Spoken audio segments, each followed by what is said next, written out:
Welcome to Comedy Today. It's a place where what's alternative and what's mainstream are virtually indistinguishable from one another. A landscape where cutting-edge comedians are considered family entertainers, where small niche shows can become massive hits. To find out how this unique state of affairs has come about, we have to travel backwards in time, past the shows and personalities that have all influenced modern comedians while growing up. Only then can we really understand when comedy changed forever.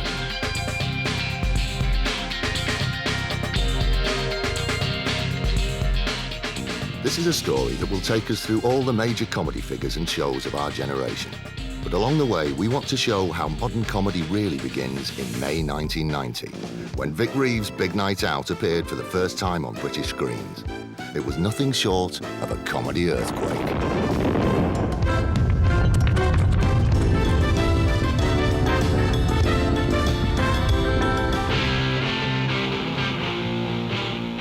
I think there was a whole generation of comedians who probably wouldn't have existed if it wasn't for Vic and Bob. People are angry at why people find it funny, almost. It marked the end of comedy having to be about something. I don't stock curly whirlies, I find them far too elaborate. Vic and Bob come along and that felt like my Monty Python. I think I do what I do because of them, and I've told them that many times. Looked at from the perspective of today, Big Night Out seems quite normal. Its weird characters, its catchphrases. Man with a stick, and what do we cry when we see a man with a stick? And daft surrealism. But crucially, it's the way the show mixed the mainstream with the alternative that really ties it into modern comedy. At the time, this was genuinely groundbreaking. The people have always tried to analyse what we've done, and we've never bothered doing it. I don't think you should, really. I think you sit back and enjoy it. But, you know, it's quite right for you to do that. Before looking at what came after Vic and Bob, let's have a quick squint at what things were like before they came along. The journey begins when today's generation of comedians couldn't even reach a mic, the 70s. Comedy in the 70s was light years away from the world as we know it today, especially stand-up. We were coming out of working men's clubs where you were entertaining people that were just coming off shift. Their faces were still black, their hands were still dirty. They were queuing up at the bar and wanting 5 or 6 pints at once to get away from this nightmare of a job that they had working down a coal mine. And suddenly there's a comedian on who's in a nice suit, and they haven't got a nice suit. And their whole idea was to stop the comedian. We were trying to entertain them, we weren't trying to educate them. On TV, meanwhile, we lived in a world of 3 channels run by cigar-chomping agents and stars performing for the Queen. In 1970s TV comedy, the mainstream ruled supreme, and comedians were the court jesters. It felt much more mainstream. There didn't seem to be an alternative comedy scene. It was either Morecambe and Wise at Christmas, the 2 Ronnies on a Saturday night, or The Good Life. The most alternative you got would have been something like Fawlty Towers. Comedy even had its own hierarchies, with the working class dominating variety. Yeah, I first met the wife in A Tunnel of Love. She was digging it.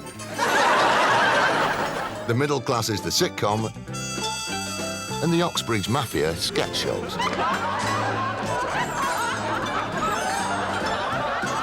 And yet there's still a nostalgic fondness for this era from today's comedy trendsetters. It was a weird landscape, British TV back then. It was strange, and as a kid you would watch stuff which nowadays no child would sit and endure, but you would watch it because it was a moving picture with sound on the television, and there was no other alternative. Goodies!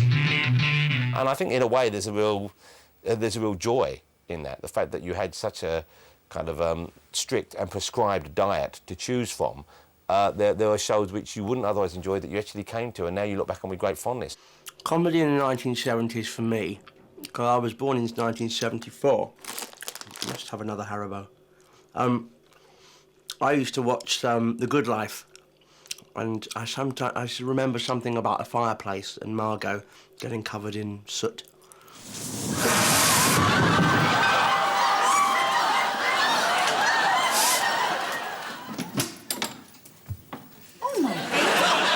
Tom O'Connor was the big comic in our house. And he was viewed as sort of the clean Billy Connolly, really. that was a storyteller. I was always drawn to comics who were storytellers, rather than outright, gag tellers. I used to like Monty Python. I knew about Monty Python because at school, they did the record. So I wasn't allowed to be on in my house, but it's, the record they did? I used to like Frank Carson. I mean, some of those men are funny, and some of them just tell jokes. Jimmy Tarbuck, in my opinion, is not a funny bloke. He just looks like a bloke who tells jokes and has got away with it. Frank Carson is a generally funny man, and I find him very funny, but that's just my opinion. Everyone likes different things. The $6 Million Man. 30 bob version. You see, I've heard them all before, but I do them better. But let's not get too misty-eyed here. After all, there was a common theme to the vast majority of comedy in the 70s. Difference was perceived as something which not only could be laughed at, but should be laughed at. And that was the only response that you could have to people who were different. And whether those people who were different were, black people, were Indian people in 8 1/2 Hot Mum, were gay people in Are You Being Served, were women in Are You Being Served, there was a sense that the whole purpose of comedy, as it was on TV, was to laugh at people who weren't men of a certain age who were making comedy. I believe that all the Catholics and Jews and Protestants and Methodists should all get together and attack the Pakistan. And this wasn't merely on the fringes. These dodgy attitudes were happening across the board. In sketch shows, sitcoms, and even from those comedians we consider cutting edge today. But the most notorious show of them all was The Comedians. Looking back, I would say that a lot of us comedians were sexist and racist. And it's sort of is there an innocent way? There is no innocent way now. You're either one or you're not one. But in those days, I think it could be. Irishman up in court for maintenance. The judge said, we've decided to allow your wife £7 a week. He says, thanks very much, and I'll try and send her a few shillings myself. My style of comedy is from the streets. My style of comedy is from workshops. I was a greengrocer in Smithfield Market in Manchester, where all the comics come from. I mean, in some senses, that having met a few of them, like in the early days, it was that they would never ever talk about their emotions about anything. And now a lot of them would often just talk in gags at each other. Yeah, and they just do gags backwards and forwards.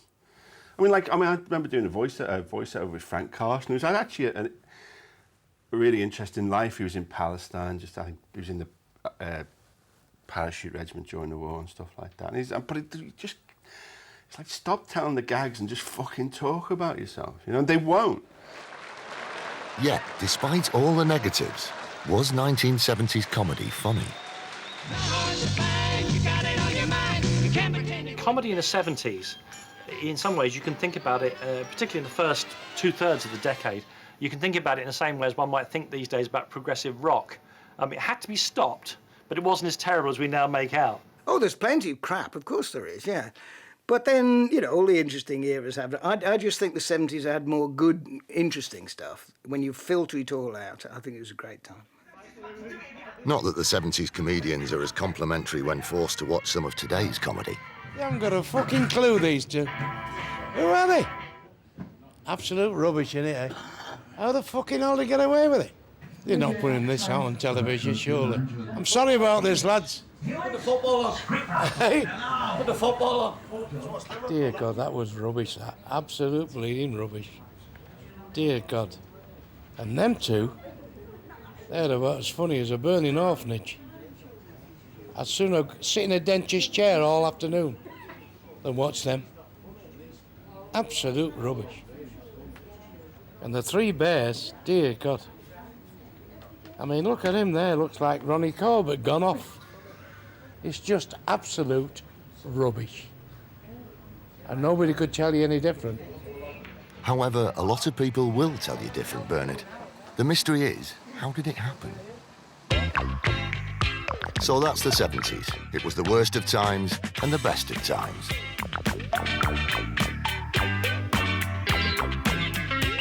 When men made jokes about people who were different and the mainstream reigned supreme.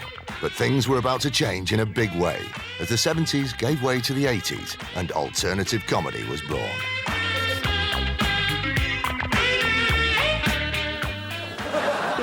People often say to me, Alexei, what is alternative new wave Marxist comedy? And I say, sod off, you nosy bastard. Alternative comedy was a direct reaction to everything the 70s mainstream had stood for. Not just the mother-in-law gagsmiths, but the Oxbridge Footlights Brigade and the cosy Middle England sitcoms. The alternatives thought that comedy could be used as a weapon.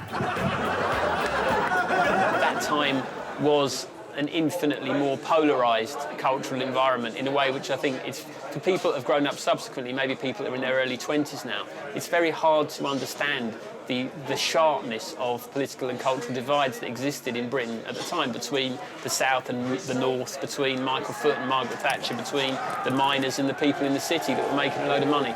I'm making a lot of money. Those very, very clear divides demanded reflection in culture, and that's why I think that's really what alternative comedy in its own mind was trying to reflect. The battle lines were drawn, and both sides of the new comedy divide took a stance on Mrs. T. Mrs. Thatcher, I thought, at that time she was very good for the country. The place was going to pot. She's a very, very brainy woman. I think she's passed all her exams in science, Mrs. Thatcher. Well, we were all young and, you know, so, I mean, we did hate Mrs. Thatcher, I suppose, or say we did, really, and I suppose in a kind of unthinking way we did. But on the other hand, she was making me rich and famous, so, you know, I'm doing her a disservice in a sense. Welcome to the Open University Comedy module. All of you sitting down there going, oh, yes, that's very funny, I'll laugh at that when I get home.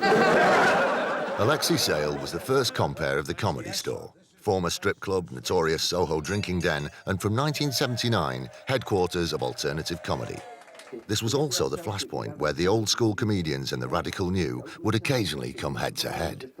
Des O'Connor came down, and you could see right away that he'd be fucked if he went on the stage. Les Dawson was the same. He said, Les, come on, get up. And he went, no, you know, no, son, you know. Because he knew they'd have him, really. I'll do you, sunshine. But Lenny Bennett, who most of your viewers will never have heard of, but was an old-time tosspot. He, full of arrogance, you know, that a lot of the less talented performers have, got up and launched into his set about, you know, the mother-in-law. And he just died on his arse, and then I, you know, banged the gong, and he just said to the audience, he said, well, fucking, he said, all right, you might have gonged me off, but I'm going home in a fucking Rolls Royce, you're going home in a fucking bus. I thought, yeah, but you still got gonged off, you know, which is, you would trade that Rolls Royce right now to have beaten this crowd. The old family entertainers were on the back foot, and TV was about to get in on the alternative action. Young ones, darling, we're the young ones. Here, what you doing in a bucket? Oh. Come on, everybody, let's play Daleks. Exterminate. And it was today's generation of comics, then in their spotty comedy adolescence, who were paying most attention. When the young ones came along, that was the show that you sort of...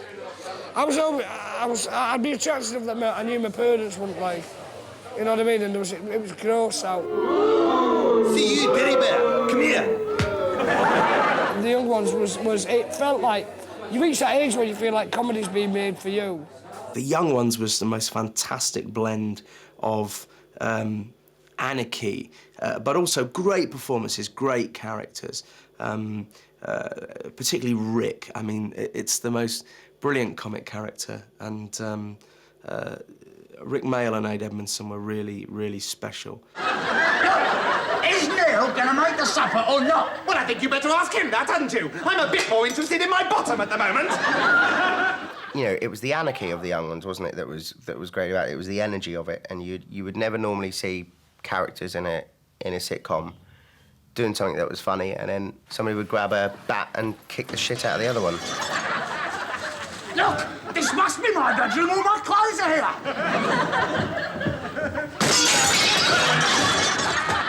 No, they're not, Vivian. I mean, it was radical, you know. I mean, it didn't take much to be radical, in a sense, then, you know. But because everything else was so bland. But yeah, it was very, at the time, it was very extraordinarily powerful, I think. The other big programme that everybody watched was Saturday Night Live and Friday Night Live. Welcome to Friday Night Live. And I know some of you are thinking, he has shaved his beard off. This is not true. I make the same claims for my beard that the government make for the National Health Service. I swear it has not been cut at all. In fact, it is longer now than it has ever been before. You watched to see Ben Elton's routines, and I used to be able to recite them word for word. Double seat, got to get a double seat, about getting this double seat on a train. And the other person you'd watch for is Harry Enfield. Look at that tree! No money! Me? Loads of money! Everyone would come into school and, did you see he did Stavros this week? Or I remember when he did Loads of Money for the first time, and when he did Bugger All Money, and it was the most exciting thing. Harry Enfield, I thought was amazing. And I can remember I did a show at Tiger Aspects and would walk past him and just look at him like a murderer. But I didn't want to murder him, I wanted to be inside him. But something else was happening, something very odd. Women were finally given the chance to be funny. Can I just say, with French and Saunders, that is when I just went, hallelujah. My first fat woman, big woman, rotund, Rubenesque, you name it. I'm like, oh my gosh, it's a real big woman on TV. Can you find the act? No. Oh, we're on air. Can you not look into camera, please? Please, we're on air. Don't look into camera now, please. Don't look into camera. And then when Joe Brand, I was like, oh my gosh, it looks like I can do this then. I don't believe that makeup should be tested on animals, because I think it just doesn't suit them, really, does it? The fact is that alternative comedy was dropping a politically correct bomb on the mainstream comedy landscape. Comedy was making us look at things in new ways. Ben Elton was saying, ha ha, very funny, Benny Hill chasing naked women around a park. But actually, you know, there are blokes who do chase women around parks, and is that a good thing? No, it's not. Together we can beat sexism and comedy together. My name's Ben Elton, good night. I think it was right that this sort of movement came in and almost outlawed a type of comedy that had a lot of victims, you know. It was right that you couldn't make comedy about being Asian and black anymore and about disabilities. It was the right thing.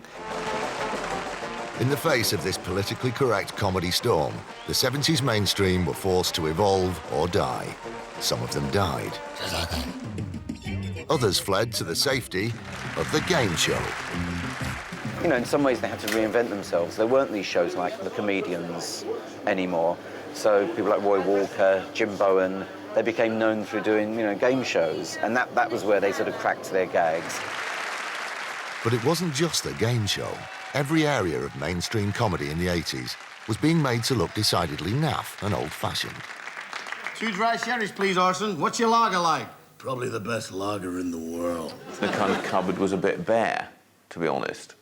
And they got old, they couldn't see new people, the tastes changed, and that's what the 80s was about. I think the jury's out now as to whether PC helped or hindered comedy. Personally speaking, I think it just ruined the whole game. We're not allowed to say what we like to say. People take offence at something you don't have to take offence at. I mean, I don't tell sick gags. I don't want to know about cripples and all this fucking carry-on. As if to pour salt in the wound, in 1987, Ben Elton wrote his follow-up to The Young Ones, Filthy Rich and Catflap, a satirical attack on the vanities of the old-school comedians. Oh, yes, of course, I have known Tarby for years, yes. We've often performed in the same pants. Panto, love, pantomimes. Ooh, It seemed like the revolution was complete. The early to mid-80s had undoubtedly seen a huge shift in the comedy landscape. It looked like the mainstream was dead and buried, but things were about to take another dramatic twist. At 3:10 this morning came the first words of triumph. It is wonderful to be entrusted with the government of this country, this great country, once again. The 87 election was so important because if you're on the left, you thought this is it now. We've got Neil Kinnock. Neil Kinnock was on the cover of the NME before the 1987 election. Isn't that amazing? You think, right, this is it now. We've got Ben Elton, we've got Billy Bragg, we've got Red Wedge. It's going to happen. She's out. We've done it. No, we haven't. The next day, they're still in power. Oh, well, why don't we just stop this then? It's not going to work. Mrs. Thatcher's 1987 election victory proved that while the alternative comedians could change comedy, they couldn't change government. And the effect seemed to be profound, as the alternative split between those who looked like they were giving up the struggle to join the mainstream and those who became totally disillusioned. Well, of course, having been a kind of communist and fallen out of love with all that, I was already aware of, you know, how every revolution eats its children. Please welcome, smoother than a baby's bum, Jeffrey Archer! I was kind of thinking that they had the same counterculture ideas as me, you know, and really that was just my shit. They hadn't signed, you know, in blood. I just thought we all believed the same things, and we didn't. Jeffrey, splendid to see you, and thank you so much for coming on the show. They just wanted to be successful and be friends with, you know, Pamela Stevenson or, you know, Prince William or, you know, whoever. I want to get straight down to the drama side of things, because I want to write a play one day. I mean, for most people, that's a much more understandable desire than my kind of inclinations to sulk on the sidelines, you know, so I mean, I'm the misfit, really. There was very much a feeling that the generation which tends to be called alternative comedy, it's not really a very satisfactory phrase, but it's the best one there is, that those people had become a new establishment, and they'd taken to the idea of being an establishment with every bit as much alacrity as every other establishment before them. And that's not a criticism of them, because, you know, everyone wants to be part of the establishment in the end. And that seems to be how culture proceeds. With alternative comedians divided and the mainstream all but killed off, the late 1980s saw a comedy vacuum, forcing new talent to get noticed whatever way they could. Good evening, or should I say, good evening.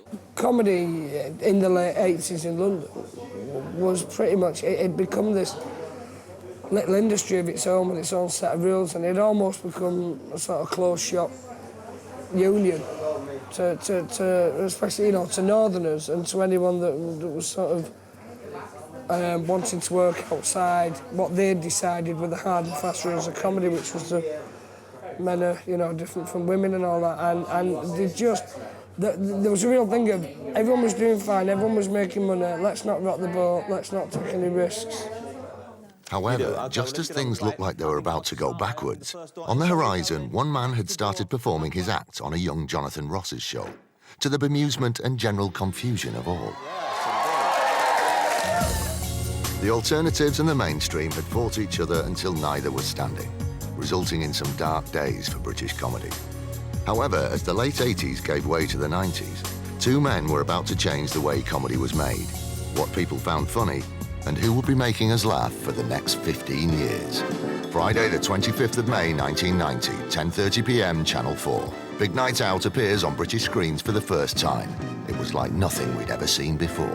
Ladies and gentlemen, please welcome Britain's top light entertainer and singer, Vic Reeves.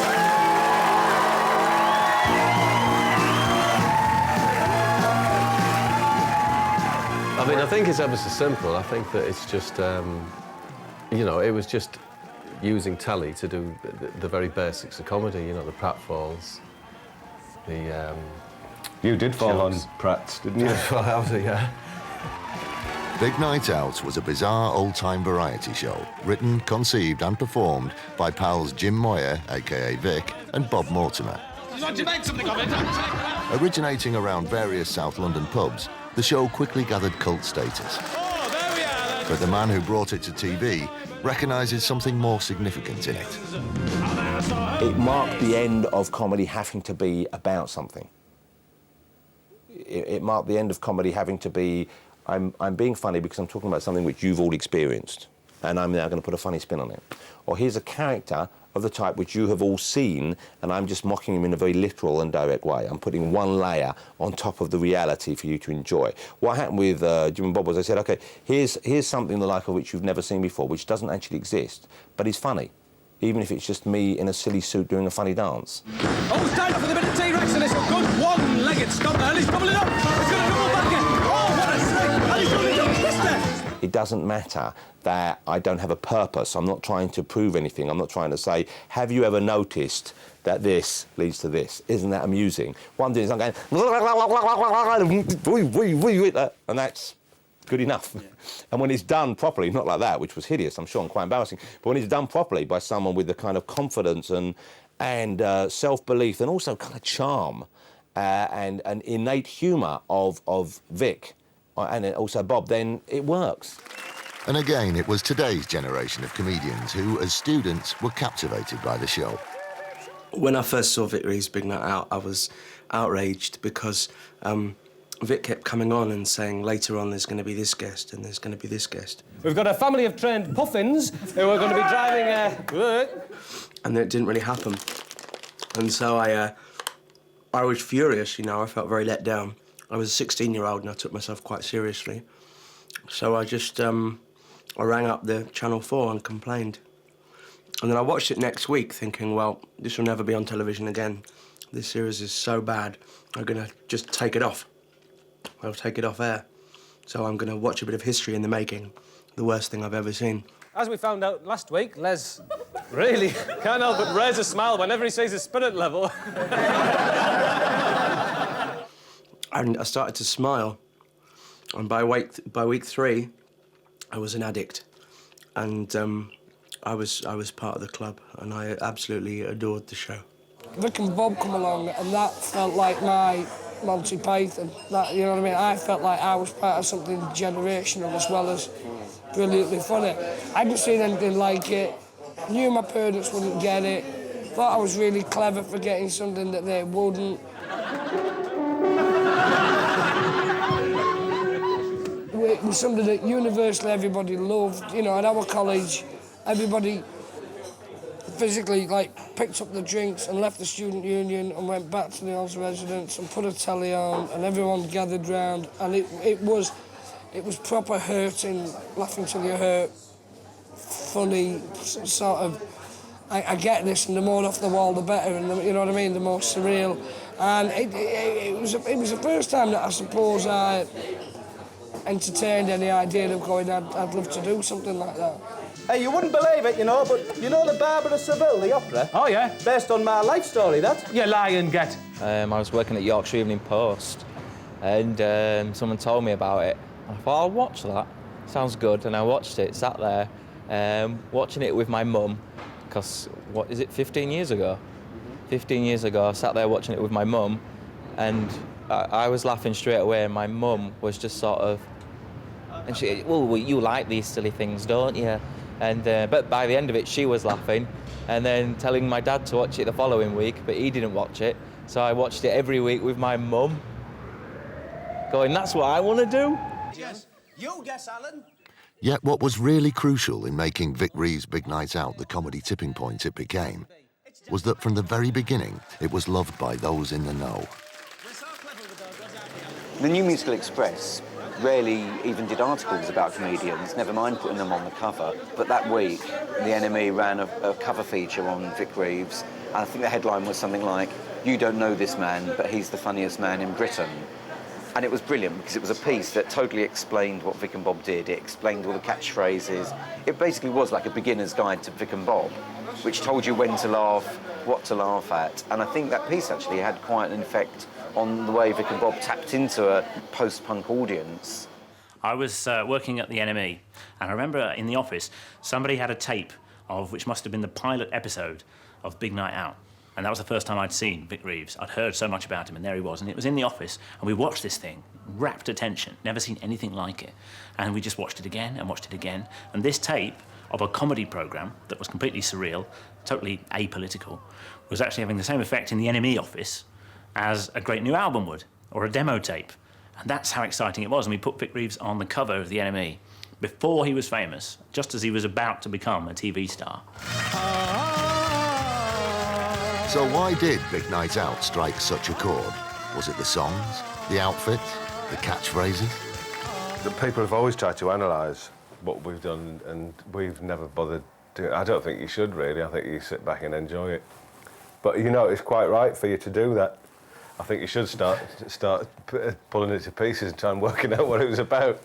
It was a very different show at the time because you'd had the sort of death of club mainstream comedy. You know, the tuxedoed, bigoted stand-up comedian nicking everyone's gags. The trend had changed to alternative comedy and comedians standing around in T-shirts with bottles of beer and cigarettes and talking about their lives. And it was very, to use a word of the time, right on. And it was great, and it was absolutely what had to happen. But with the rejection of mainstream comedy, people like Bernard Manning, people who kind of needed to go, really, a lot of great stuff was lost as well. People like Benny Hill, Frankie Howard, you know, they suddenly became quite unfashionable. And I think what was so unique about Vic and Bob is that they were kind of one of the first of the group of alternative comedians to embrace some of the old traditional comedy.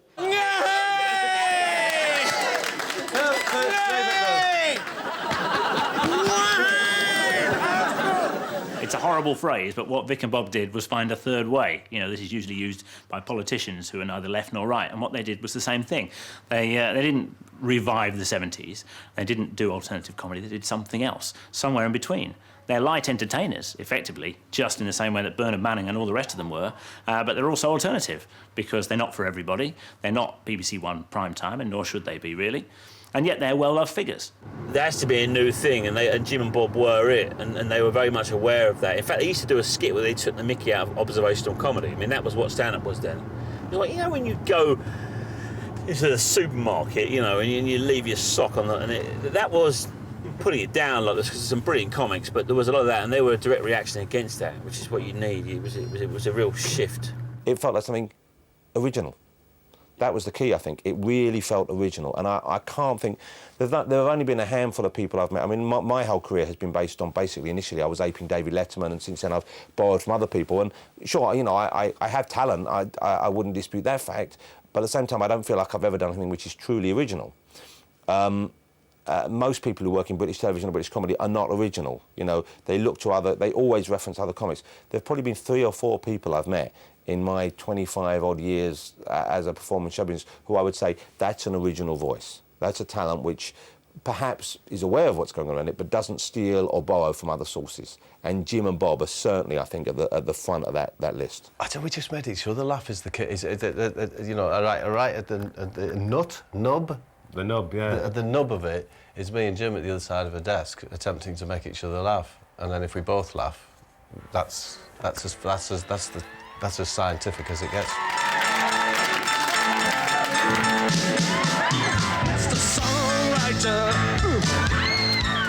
Whatever the reasons, as Vic sang the last song of the series, it was obvious something had changed. But we didn't realise how radically yet.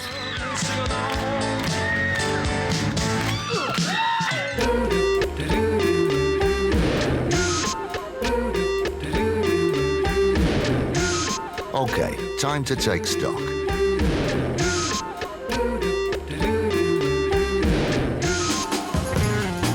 What we're saying is that Big Night Out took the anarchy and originality of the 80s alternative scene just gone and merged it with a nostalgia for mainstream 70s comedy, where political correctness wasn't the be-all and end-all. In doing so, they found a third way. For a generation of performers and comedy fans who'd grown up during the 70s and 80s, this was important. They were saying that Eric and Ernie could exist alongside the anarchy of Rick and Aid. And as we hit the 90s, this was to make comedy very interesting indeed. Mrs. Thatcher, who's led the country longer than any Prime Minister this century, will move out of Downing Street next week. She announced her resignation this morning in the interests of party unity. When Mrs. Thatcher was booted out of office in 1990, it was clear that 90s comedy would be taking place in a completely different environment than either 70s mainstream or 80s alternative comedy. the 90s were okay. You know, even it was a kind of benign Thatcherism that we had in the shape of John Major. It wasn't even as nasty, the Conservative government. It was just sort of boring, you know, it didn't really do much. And it had to go. And there was a bit of sleaze to cheer us up, and that was it. Gone. The government became a comedy show of its own, with this comedy Prime Minister and comedy ministers all getting caught out and having oranges in their mouths and, you know, having sex with people they shouldn't. And so that was quite amusing. So you couldn't even be angry about the government anymore. Following the telly success of Big Night Out, coupled with a new apolitical mood in the country, Reeves and Mortimer took their show on tour to new areas of the country and to new audiences, selling out what was then a record 42 venues en route. Compared to the London-centric 80s alternative scene, this in itself was breaking the mould. For a period, it seemed the whole country had Vic and Bob fever. It's so gradual that there's never that moment of, you know, that something's happened or that you're onto something. But I think the only one I could guess at, Jim, is when we first went on tour and you get out of it, and people actually were in Aberdeen, desperate. I mean, it was they're desperate to see us. Maybe then you thought, oh shit. We were on tour and you'd come out and there'd be barriers and people were screaming like the Beatles, trying to grab hold of bits of clothing, and then we get in the bus and they'd be on the top of the bus banging, screaming, saying, give us our money back. What about them then, mate, Cheesy? Reeves, why you bring me here? You damn fool. Drag me away from my microphone, my young son with his toothache, and bring me here, you damn grey-skinned lighthouse man. I remember going out into Manchester and buying a sort of terrible sort of the fashion of the time, a long-sleeve white T-shirt with instead of Fairy Liquid, Fairly Hip Kid. And sort of going back and listening to a left field seven-track remix CD and thinking, man, this is it, I've made it. I'm on tour with my pals. It was great fun. It was really good fun. Yeah, I went and saw him. I went and watched the Brown tour. And we were really gutted because there was always this rumour that the Wonder Stuff were going to come on and play. And then, do you know what I mean? He'd even blagged it as a pop star, Bob, you know what I mean? He'd blagged it on the top of the pops. It was sort of, it was that age of you were backing something that seemed absolutely unstoppable. Reeves and Mortimer were also redrawing the blueprint for what comedy could achieve. Not just with the massive tours, but through merchandising, books, and even a #1 record with the Wonder Stuff. And where they led, others followed. Comedy was selling out stadiums in the early 90s. The Edinburgh Festival boomed. Super agents like Avalon and Off the Curb started forming comedy stables. In short, comedy was the new national anthem, the new rock and roll. I think it was Janet Street Porter that coined the phrase comedy is the new rock and roll in the early 90s. And that was largely because people like Vic and Bob were having hit records and playing sellout gigs. Baddiel and Newman were pin-ups, were playing Wembley Arena. And suddenly comedy, which in the 80s it had sort of stagnated a bit, really thanks to Vic and Bob, suddenly became massive, and also as a live entertainment. When you came to comedy in the early 90s, you had a series of people who could just absolutely mint money. I mean, if someone like Frank Skinner, someone like Newman and Baddiel were obviously the people that were most often cited. And Vic and Bob were also, when they started, tapped into basically what had been a pop constituency who were actually more interested in the Mary Whitehouse Experience than they were in the Wonder Stuff, you know. And that sort of extrapolated the kind of cutthroat's the wrong word, but very ruthless again is also a legally problematic word. The dynamic traditions of comedy management were then kind of cast on a broad screen by that. I interviewed John Thoday, the boss of Avalon, for Select magazine about Rob Newman and Dave Baddiel. And it was a larger piece that I was writing about the state of comedy, the fact that comedy was the new rock and roll, and we called it Comedy Babylon. And we wanted to interview Rob and Dave, who I'd met before, but he didn't want us to interview them because they didn't have any product out. This was the phrase he used. And I realised that this was the kernel of what was going on here. The fact that now suddenly bands who it used to be bands who had product out, but now comedians had product out. They had a tour to promote, or they had a video to promote, or a TV show to promote, and then they would be put on the treadmill and they would go and sell their wares to people. And they really were like a band. Rob and Dave were like a band. They played rock venues, famously. They had adoring fans who wanted to hear the catchphrases in the same way that fans of bands want to hear the greatest hit. And so, you know, John Floday and Avalon were right at the forefront of this. They were actually realising that they had something here that was really, really, really, really powerful. And they were selling it back to the people brilliantly. All we did was try and promote something that we thought was good in the best way possible, and the rest followed. If you're building a comic up, they tend to be creative people, not just performers, although some of them predominantly perform, some predominantly write, but we were looking at writer performers, and we wanted to create a kind of image around them, and so that they, instead of saying, right, you're a comic, you'll do it like this, we said to the comic, how do you want to do it? And we'll project that image to the public and try and grow it, a bit like you do with a band, where you find, you know, like, I like comics who've got a kind of point of view and stand out from the crowd, and actually if you stand out of the crowd and you're funny, it's easier to get on.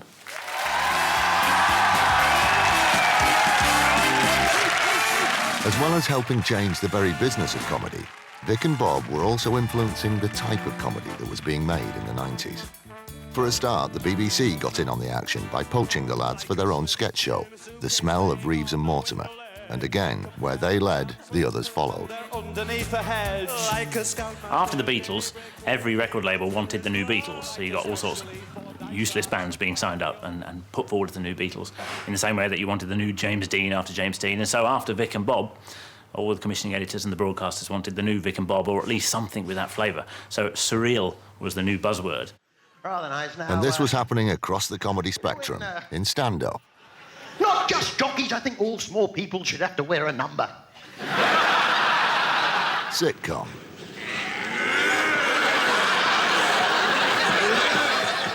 And sketch comedy.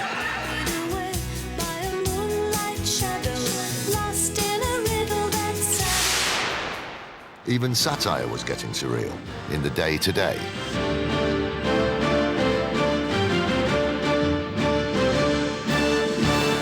But do the lads think they created a new type of comedy?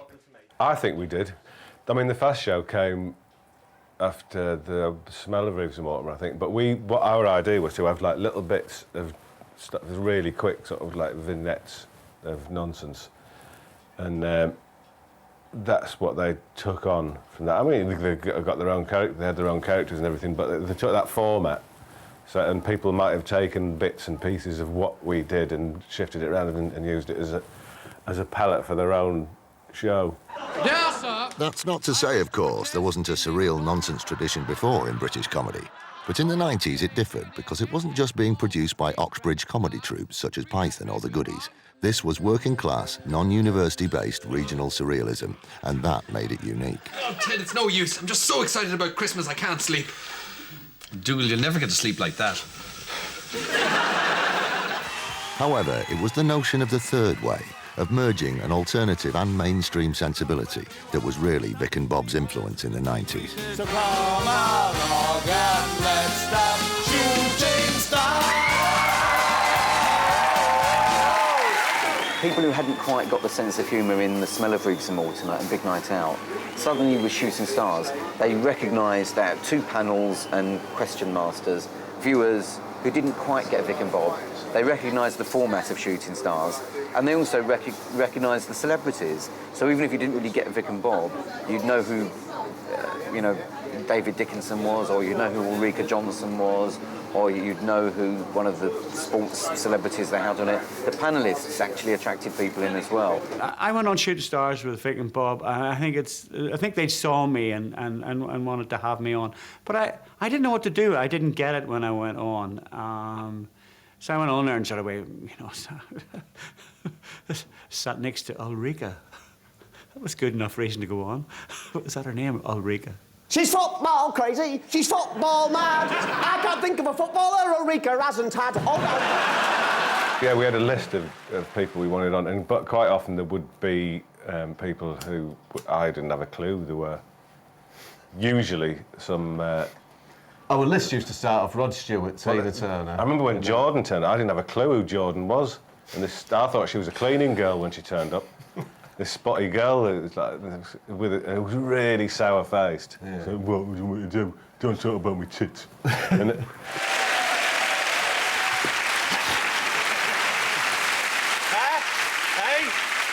Jim's work on Shooting Stars was kind of like strangely liberating, I think, when you realise here's a host who's kind of like playing at being a host and delivering information, but at the same time going off on these weird, bizarre tangents. And you'll see a lot of people trying to do that kind of thing, even on shows like GMTV or, you know, I think it opened up the doorway so that presenters could try and be a bit sillier. Didn't realise that because they were sitting in front of a camera, they didn't just have to say, OK, that was this and this is this. You could make the internal link, you know, the grouting that holds the tiles together. You could make that entertaining as well. Let's meet him. Let's meet who? That man. Oh, yes, let's meet the man with the scores. It's George Dawes! Plus, of course, it's where we first saw a comedian who would become a comedy superstar in the new millennium. Hello. Hello, I done a... All right, yes. They encouraged me to take risks and experiment, and I knew that half the stuff I would do as George Dawes would just be rubbish, but there might be a few golden moments elsewhere, you know what I mean, if I just had that kind of open mind. And so they were really brave, you know, they had these scripts, but they hardly ever used them, and they would improvise and just go on these kind of riffs. And it was just a joy to watch. And when I used to sit there, when we were doing Shooting Stars, particularly in the later episodes when Johnny Vegas was there, and I used to sit at my drum kit and I used to watch Vic and Bob over there and Johnny Vegas over there and just think I'm watching the greatest comics of our time and I've got the best seat in the house. By the late 1990s, it seemed that every type of comedy, from Alan Partridge to Ab Fab to the crossover hit Goodness Gracious Me, was mixing the alternative with the main. And the Royal Family was probably the ultimate example of a totally uncompromised product, which Caroline Aherne, by a magnificent combination of intimidation, manipulation, sulking, whatever, managed to get in exactly the shape that she wanted, to the extreme chagrin of various BBC executives. And then somehow that uncompromised thing went on TV and people loved it. Will you go for the piss?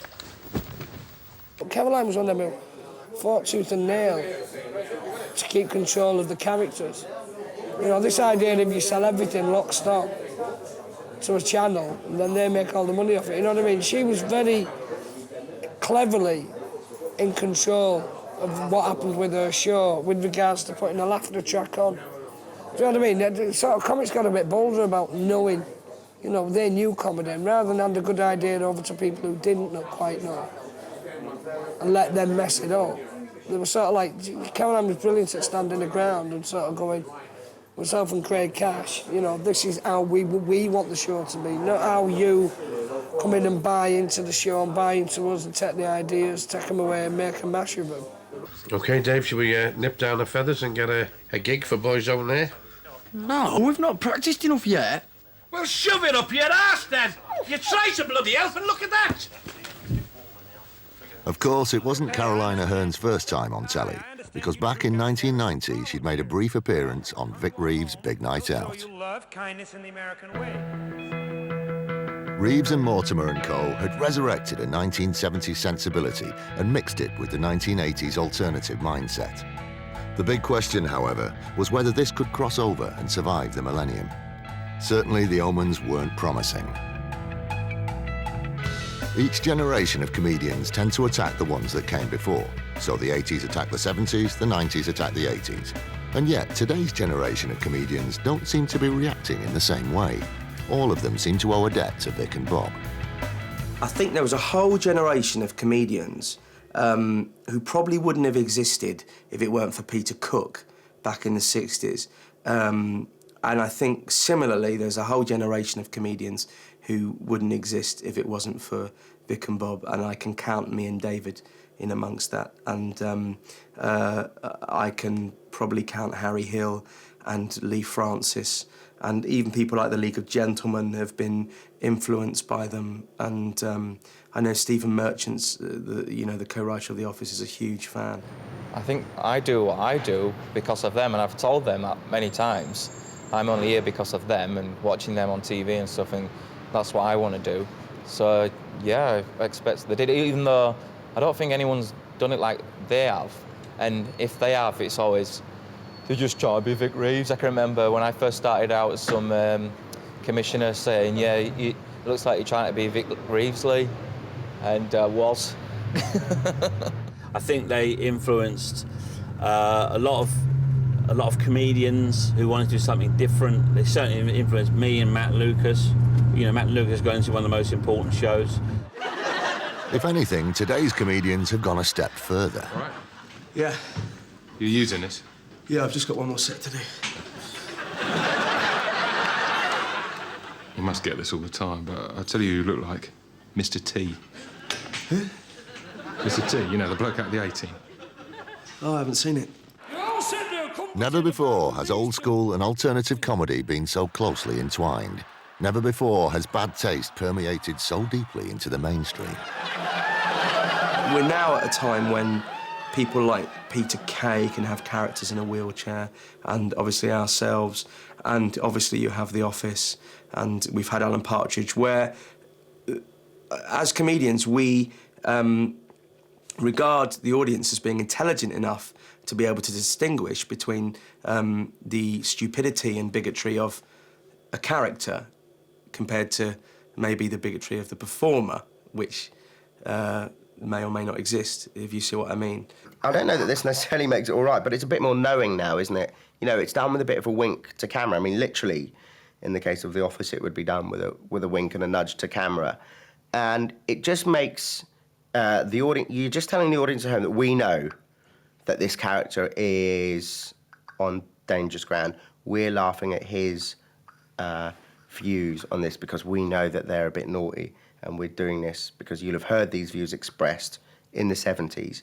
Well, it's interesting to think is that we would always want to black up and do something about race when I first started, and then when we did it on the Fast Show, we were like, we can't do that, and now Little Britain are going gays, blacks, oh, she's you know what I mean? It changes very quickly.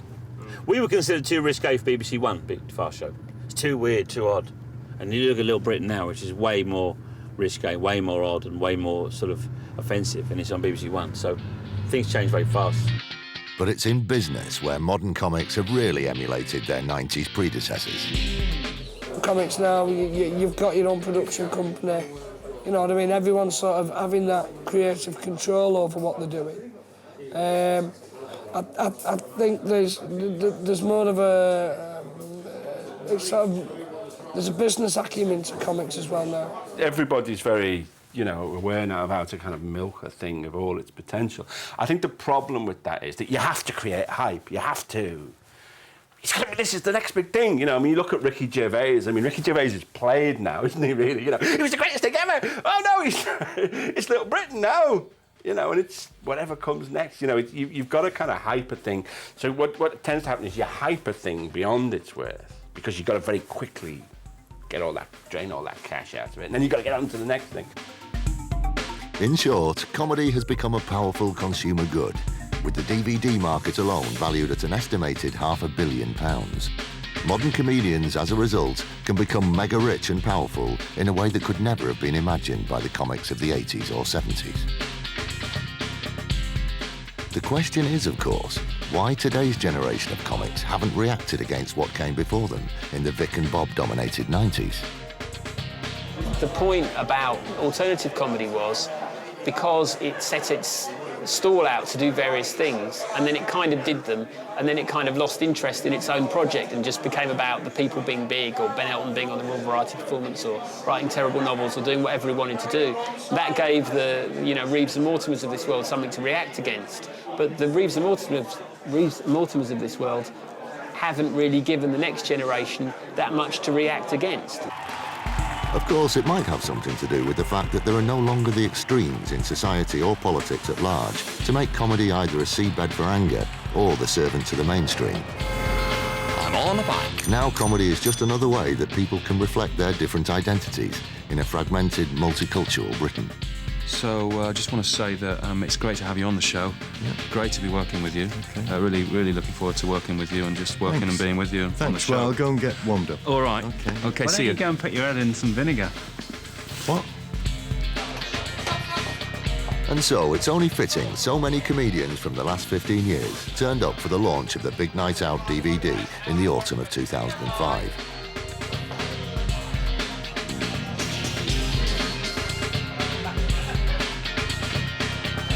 It's evidence that no corner of the comedy spectrum has remained untouched by the seismic impact of this show. Vic and Bob found a third way, allowing the mainstream and the alternative to merge in such a fashion that the comedy landscape as we know it today owes it a huge debt, for better or worse.